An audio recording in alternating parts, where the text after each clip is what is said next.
Guys, All right, we're guys. live in office today. Yay. I'm so And excited. I feel like my new office area, I look like I could be like an actual YouTuber, not just a novice YouTuber. Like maybe I have a ring light or something. I don't. It's just lamps. It's Yeah. your aura behind you, your essence. It's Well, exciting to be back in the office for sure. I'm really yes, if you can't tell, we all even dressed alike today. Yeah. let me see. Oh yeah, we did. Oh yes, with the new pink and black, the GISD icon. Yes, yes. Yeah. If you've been seeing those come out, I will let you know. It is a process. So like we're sending them out in batches. So don't worry. If you're supposed to have a shirt, you're supposed to have swag and those legit sunglasses, they're coming your way. Just it's taking time. It's just taking time. For The those of y'all manpower. that for those of y'all that are listening and aren't seeing us, we are all wearing the same t-shirt. It's our icon t-shirt for our conference this year. The what? The neon one. The Oh, limited yes. edition unplugged neon icon. Yes, the virtual icon. This is our first time doing virtual, right? It seems like icon's been going on 8 years. So this year was our first time having a virtual one, right? Yeah, Yes. I think this was year 6 or 7. I'm old. I don't know. So if you're seeing the shirts on Fun Fridays and all that, just remember next year, it could be you. It could be you. So don't want to miss out. Like, we're not just going to give you a shirt. We're going to have to come in and do some plug in with us and learn. That's right. And I mean, if you're a presenter, you always get a shirt at Icon. So that's good. And then we always give out prizes too. So yeah. Always. I also want to say, if you are a newly minted Google certified educator, if you got your level 1 over the extended spring break that we had, that swag is on its way out too. So thank you guys for bearing with us on that. All right, I think we need to start these updates. So I got my cold brew here. I got my coffee. Martine, what do you have today? Butter and olives. Kind of olive. What? They look like they're in the applesauce that you would put in your lunchbox. They are in the applesauce container but there's no applesauce. It's just olives. So I'm rocking all of my healthy things this morning. Do the olives come like that, or did you put them in that container? They come like this. They come in their own little separate packages. They're all portioned out, and it's just a great snack during the day, so that refrigerated. So all of you that are social distancing while at work, this is like a great little snack. So dude, if you had olives and some cheese and some crackers, you'd have a board.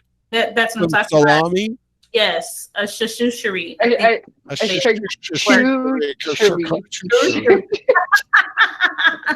Yes, meat and cheese tray with olives. Y'all know what it is. Yep. For one, a meat tray and olives for one. Or you do a virtual meet and you each have your own and you eat at the same time. Yes, from Icon up to now, we just keep trying to find ways to just turn our experiences on their head a little bit. That's for sure. That's right. That's for sure. All right, who's going first today? I know I have a couple tips, but I want to wait. I think you guys have some awesome ones. I think I'm up first today, and this one guys, if you didn't know, we have office hours each week, 3 to 4, and it's kind of like a lab for us. It's when we get to see what it actually looks like on the teacher side. We don't have student accounts, so we can't always get to see. And so we learned about this little short tip this week in Canvas. One of the concerns that teachers were having was, a student would be absent, and then or the work would be missing, and it would show up when they did a Canvas sync. It would show up as missing even after the student turned in the assignment. And so we found out one way how you can change the grade designation in Canvas so you can get rid of that missing or late designation. So I'm going to show you how to do that. It's real quick. So I'm going to click on this name right here. And I can give it a grade, sure, or when I click on this arrow, this window pops up, and I can change the status from none to late, even can put how many days late, missing, or excused. I can also leave comments that are reflected on this assignment. So this is a great way to be able to manually change that designation so that, students and parents aren't concerned, I turned it in late, why is it still listed as missing? You can manually make that designation right here. And that is my fast tip for today. I'm gonna hand it over to Miss Chelsey, who— Fast tip, but amazing. Yes, life-changing. That could cause a lot of confusion. So just being able to, keep your students calm, keep your parents calm is always a great thing. So I'm going to stop presenting and I'm going to share this. I'm going to pass it on to Chelsey. Perfect. Okay, that request was one of our most, frequently asked questions during our office hours and such this last week. Like, yes, hey, I'm grading this. It's still showing missing on their side, because our parents are doing a great job navigating Canvas and seeing those notifications. They're getting used to looking for those. So being able to change that status without, even if there's an issue, is huge. That is huge. yes. And easy. I want to lift that up too, because like Martine was saying, we don't have students. So some of this, like these details, right? Like it shows up in Canvas is missing. So it tells Skyward it's missing. Like it's really helpful to hear from you guys. So keep those tips coming and letting us know how it works. And some things too, like this next step I'm going to share, we don't have students to play with. So when you guys come into our office hours and we see some of the things you're going through, we are learning things too. We're all learning this together. Mm-hmm. So this tip actually comes up because I stumbled on it. I didn't know it existed. This happened last week, and I'm not exaggerating. I texted the team like, what? Did you see this? Immediately put it out on our Twitter, and it was mind-blowing. So I was searching something for the Fast Five, and when I typed in Fast Five in the search bar in my drive, it pulled up a Fast Five Canvas folder, a Fast Five Canvas folder. So I want to show you this. When you are using the Google Assignments, the one that we talked about this last episode, 1.3, okay, it creates a folder in your drive for your assignments, for the templates, for the assignments, for your course, just like it did if you were assigning something on Google Classroom. So I want to show you. Here I am in my main drive, and I've got some colors on my folders, but I did not notice this. So there's an assignments folder, and inside the assignments folder, there is a folder for each of my Canvas courses that I have assigned a Google assignment for. This is like Google Classroom. Remember? Just like Google Classroom. Yes. And then when I go into the Canvas course folder, each assignment has its own folder. And this templates do not edit. That is exactly what we used to see on the Google Classroom folder. Like, I wonder if I can go and find my Classroom folder real quick and show you how similar this looks. So yeah, like while Chelsea's doing that, if you're listening, you're not really seeing it, but what she has found is a Google Drive folder for all of her Google Assignments LTI in Canvas. It's the coolest thing. So you can here's the Google Classroom one too. Oh, so it looks exactly like the Canvas. Love it. And inside, it has that templates do not enter or do not edit folder too. So they look, so if you're missing some of what used to look like on Google Classroom, you already saw when you're actually doing the external tool, it looks very similar. But additionally, in your drive, it acts the same. So if you had a student that was completing an assignment, and once the copies are made, you can actually see their version of those assignments inside this folder. And I'll tell you, if you are in the list view of their assignments, you can see who the owner of that document is. So you can see if they've opened it yet, if they've turned it back in. It would show under the owner column when they're working on it. We even saw a teacher, a parent had accidentally opened it under their Google account. They could even see that parent's Google account their copy of the assignment, which was crazy. It was awesome. Yeah. What I really liked about that, it was just another way to really open the door to having better conversations with your kids about what's happening. So if a student is saying, I can't find this item, but you go look in that folder and they've opened it and accessed it, then you're able to have a better conversation about, you know, what challenges they may be having with accessing it. If you're still the owner of it, if it still says your name or me, then you know that, well, something deeper must be going on, and you can use the Canvas help to kind of troubleshoot some of that stuff. I love that. It's not a gotcha. You know what I mean? It's not, oh yeah, you have, see, you're the owner of it. No, it's not that. It's like, okay, well, the good news is you've seen it, so we can find it, you know, have that, like you said, like, you know, type of a helpful conversation for this. Yeah, exactly. We don't want to do gotchas. We want to, because there could be a myriad of reasons that's causing the kid to have that challenge, and we want to be open to it so that we can help get them where we really want them to be. And for our next tip, I'm going to build and show you that LTI is going to pop up somewhere else as well. So I'm going to go ahead and present again. And this time we're going to start by looking at the rich content editor, because on the Garland side, there has been a slight change. It's a very slight. You may have noticed it, but if you hadn't, I wanted to point this out. I'm going to go to assignments because I'm going to be doing kind of two tips together here. But I'm going to create a new assignment for us. So this is like tip 3 and tip 3.1.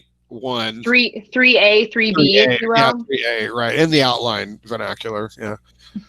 Okay, just to plug, those of you that are watching can see what I named this. But if you're listening, I'm going to tell you what we're going to talk about here in just a second. So don't worry. In the rich content editor now, the toolbar has this Google Drive icon.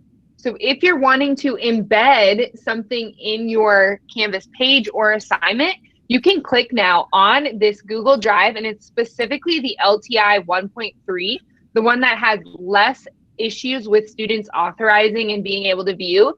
So if I click on that one right now, it's pulling up my drive, and I'm going to select the file, and I shared my whole screen so you guys can see all of these pop-ups. I'm going to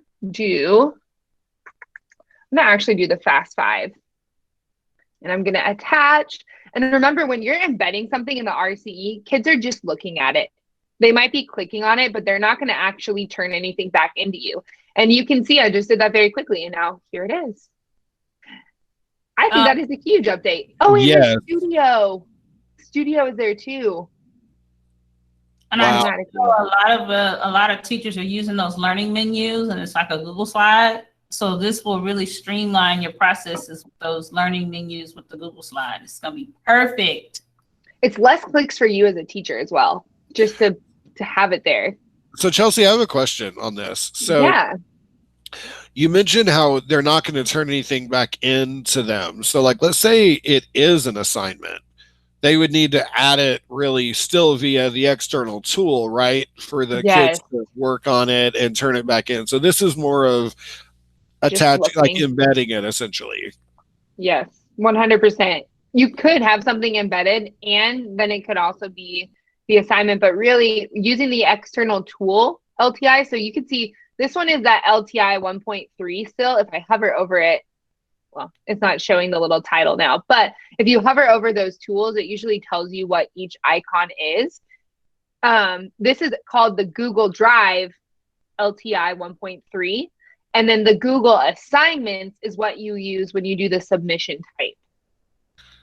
I think that's a really good, yes, I actually think that's a really good thing to point out. Again, I know if you're not like watching this, but in the rich content editor where Chelsey is illustrating this, it's actually called Google Drive 1.3 or Google Drive LTI 1.3.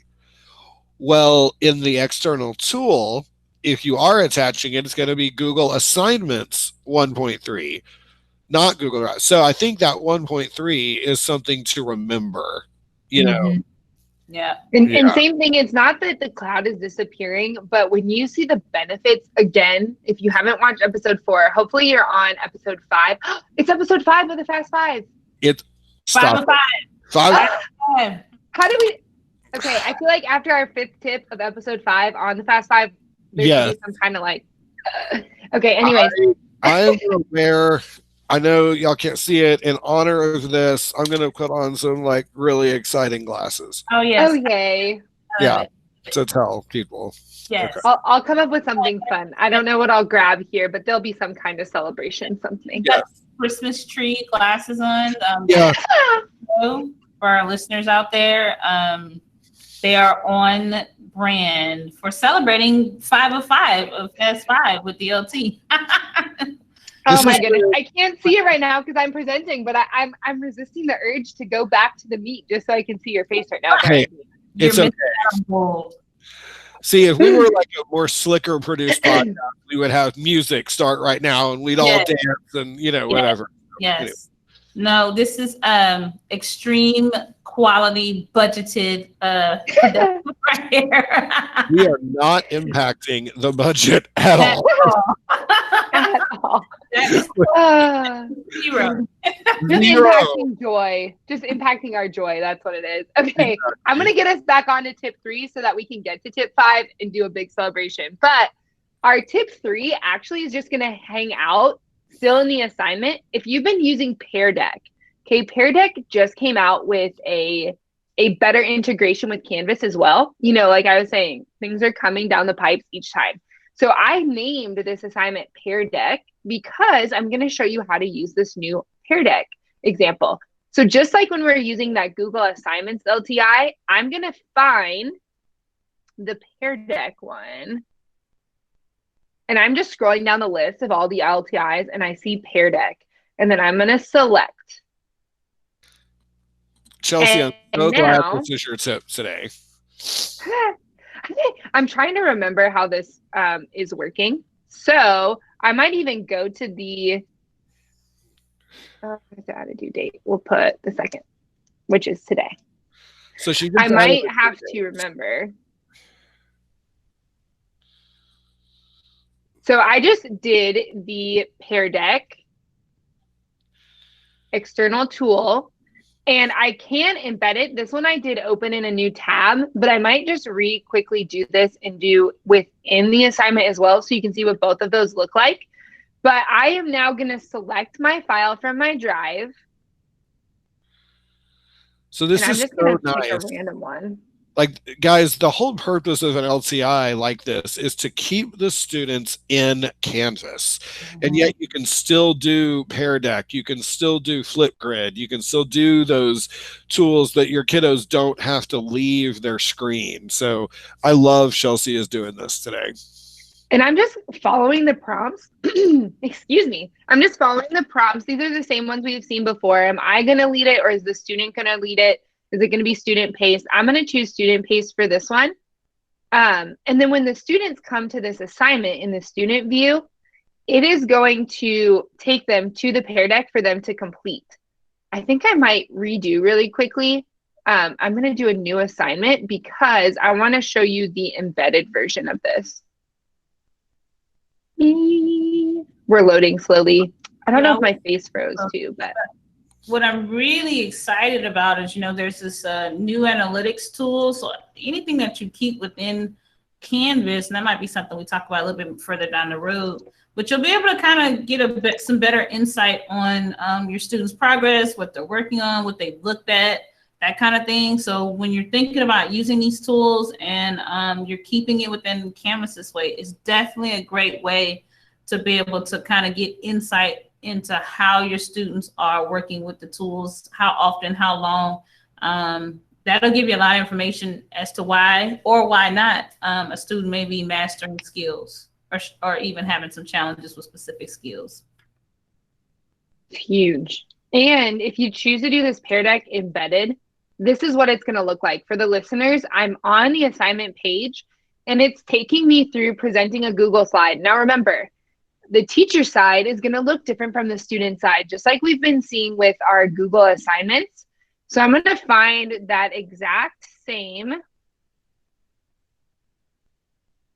slide deck I was just using. So right now I'm looking through my drive and I'm just picking whatever the Pear Deck is that I would want my students to access.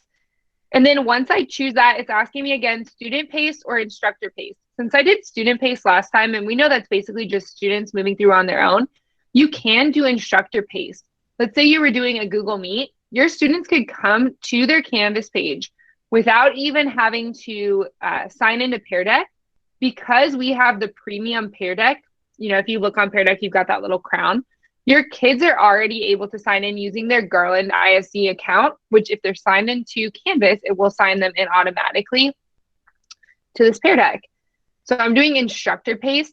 And what I'm seeing now is, as the instructor, I see all of the things I would normally see doing a Pear Deck.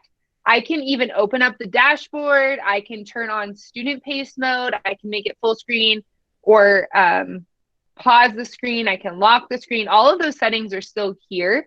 But on the student view, which I can't mimic because, again, with that Google account, they are seeing the slides, just like a normal Pear Deck. They're seeing how that goes. If this was student pace, they would see the Pear Deck here, and they'd be able to manipulate and do the activities right here with inside of Canvas. Huge. This is huge. As a teacher, I can then end. We've gotten a lot of questions too, and I'm going to go ahead and stop presenting at this point so I can just, Brian D. Okay. I mean, it's Christmas, but it's perfect. It's like the 5th episode so of good. the past 5. What I was going to say is those takeaways, it's harder to publish the takeaways back. I don't have an answer for that yet. But those takeaways are housed in their drive. They're shared with your students. So you could show them how to find those within their drive. But without taking over any more time, because I really do want to get to that 5th tip, I'm going to hand it over now to Brian for tip number 4. I'm really excited about these next couple tips, because I think they're going to be game changers for the next couple weeks. Man, y'all are setting me up to like really underwhelm people here. No, these are great tips, Brian. These are great tips. Well, okay, so the next tip is really just in Canvas. Okay, it's not an external tool. It's not anything like that. So it's something that you can do as a teacher to really get more insight into the progress your students are making, but also manage kind of how they're viewing your content. Okay, so I know that next week, fingers crossed, we're going to have a lot of students back in our classrooms. Okay, but face to face.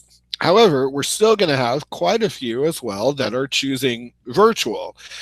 So I actually think you can do this both ways, like with basically in a Canvas course. So what my tip is try out using a requirement in a module. Okay, so a requirement is something that the students have to do before they move on to the next activity or the next thing.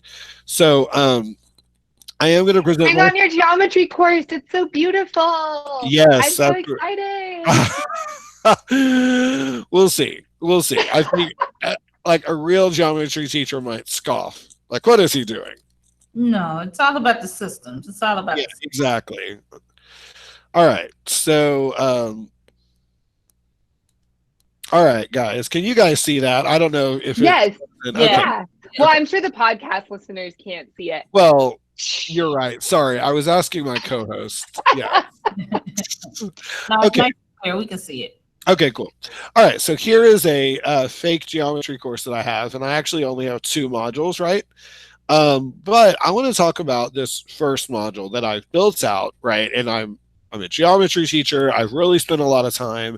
I have instructions, on a page for my students to follow. I have, an exploration activity. Then I have an overall assignment, and then an extension and a quiz. Well, I would like some guarantee that my students are doing these things. And then also I would like to see some kind of, progress on them. So I can set a requirement. So at the top level of the module, so my module is named the basics of geometry. So on that module, I'm going to click the 3 dots that live on the right side of that module, and I'm going to click edit. And when I click edit, I have options to add a requirement. So when I click to add a requirement, I get more options. And basically, I can choose that students must complete all of these requirements, or I can say students must complete one of these requirements. Okay. I just like to leave it where they must complete all of them. And even if I only have one requirement, well, then that's fine. All the requirements are one. But if I leave it that way, if I add another one, then it doesn't mess anything up. So I have instructions. Well, I definitely want the students to have to read the instructions. Okay. So I'm going to say viewing the item will count. Okay. So if they click on instructions, then Canvas will know that they've read them. Okay. I'm going to then add another requirement. Okay.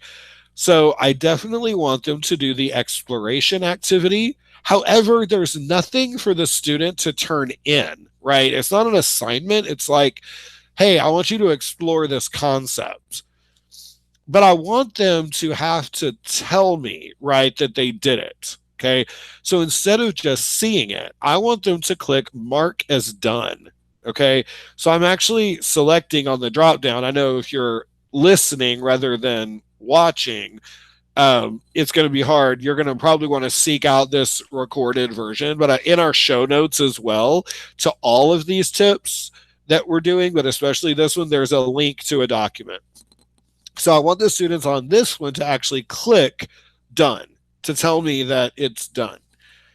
And then I definitely want them to do the assignment. And I know that that one has a submission, so they're going to have to submit the assignment.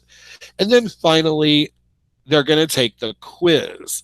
But I want to try to ensure mastery. So I want them to score at least a certain score. So I'm picking score at least, and then I'm telling it the grade that I want them to get. And then when I update my module, those settings are in place, okay, for the students to have to do.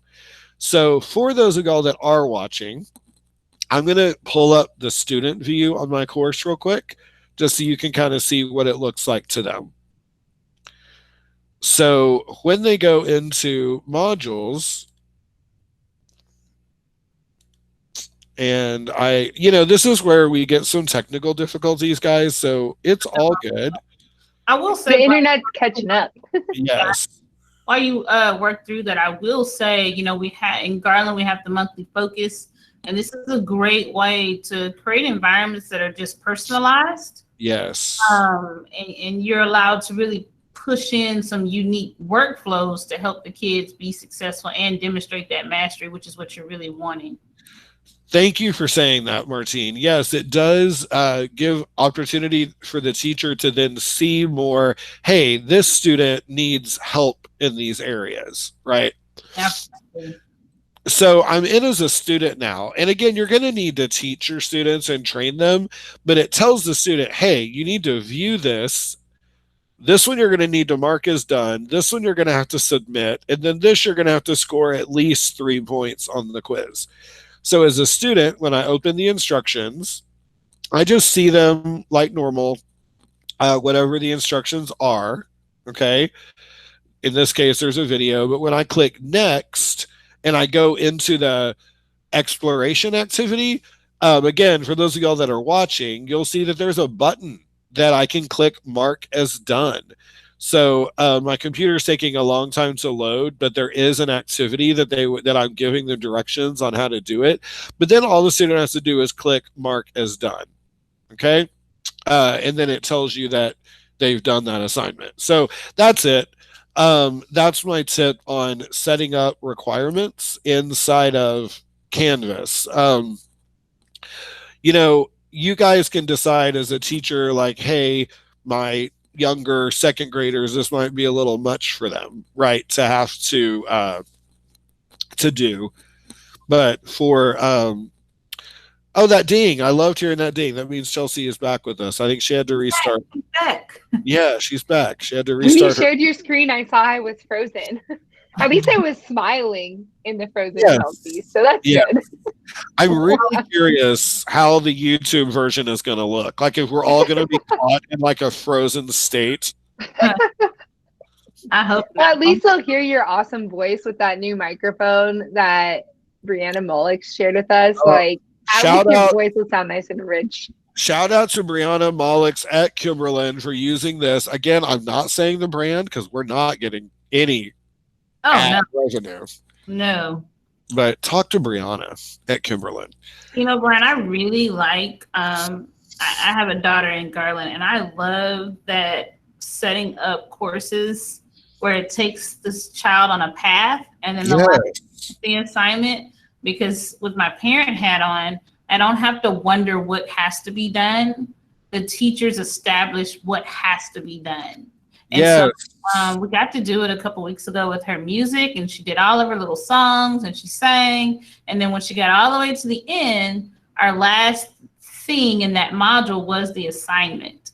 And so then we just submitted the assignment. So I really want to uplift this whole idea that if you want to make sure within a unit or a module that a kid learns in the pathway you've set for them, this is a great way to do it. And there's no getting lost because they got to follow the steps.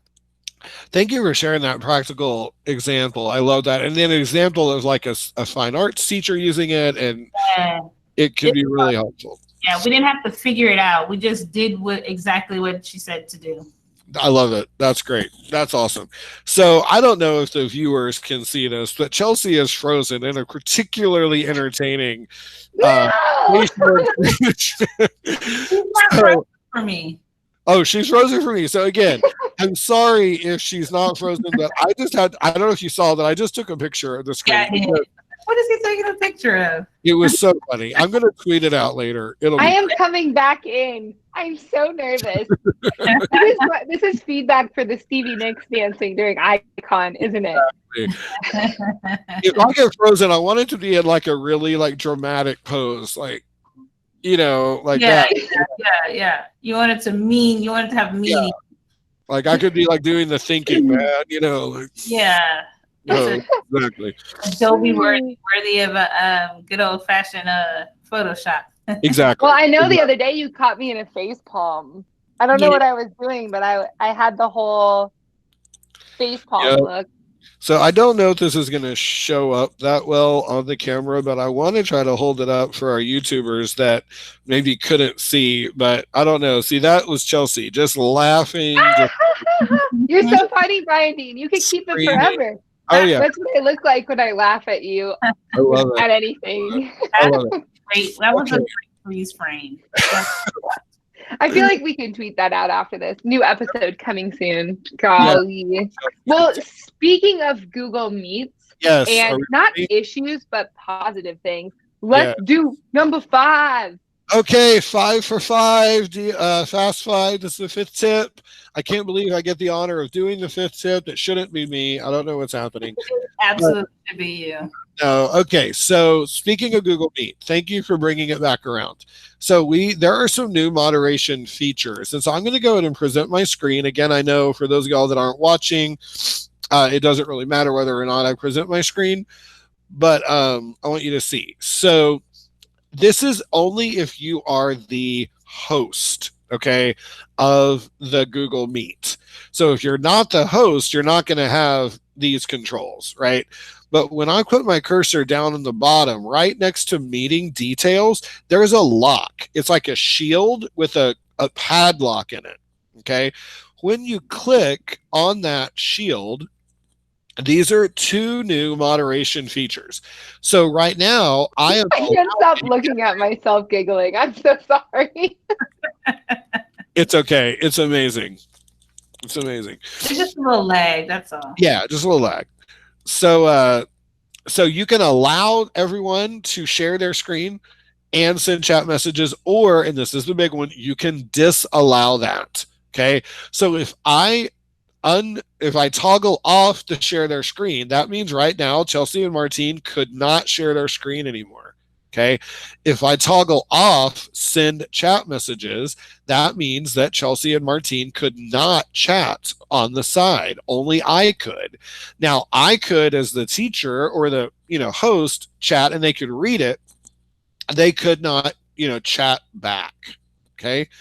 And that's it. So I'm going to toggle it back on because I trust Martine and Chelsey. So we appreciate it. Thanks. Always, yes. Brian, you had me thinking. I'm really excited about these two moderation tools because they are instructional tools. You could literally parse your lessons out to have group discussions in the chat and then not have group discussions in the chat. You can do a showcase where the last 20 minutes of the time you turn off screen share, the last 20 minutes of time you turn it back on and it's time to share. There's a whole lot you can do instructionally to make meaningful experiences with your students just by toggling those two things on and off. I'm super excited about that tool. I know.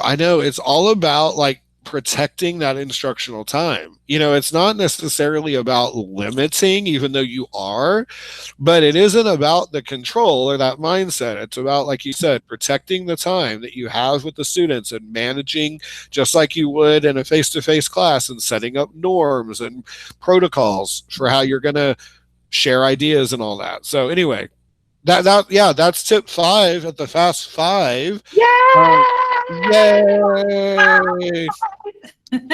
Well, we definitely want to keep that positive note going. I wanted to give a shout out really quickly. I'm going to share again so that I can point out where you can see these, but I want to give a shout out to some Canvas conquerors from our district, one at each level. If you've been seeing these Canvas weekly updates, our 3 from this week are Chad Spurlock, who is over at Beaver, Kimberly Lynch, who is at Hudson, and then Samantha Johnson from South Garland. Just a huge shout out to them. Woo, woo, woo, woo. Hey. Keep up the good work. You guys are killing it. Yeah, I know you are supporting other people at your campus as well. If you guys haven't had a second to read all the positive things that these 3 teachers are doing, please go check it out. And look on Friday. There may be 3 more. It could be you. It could be your friend. Could be somebody at your campus. You don't know. Could be Brian with his Christmas glasses. What? No, that's only for our podcast community.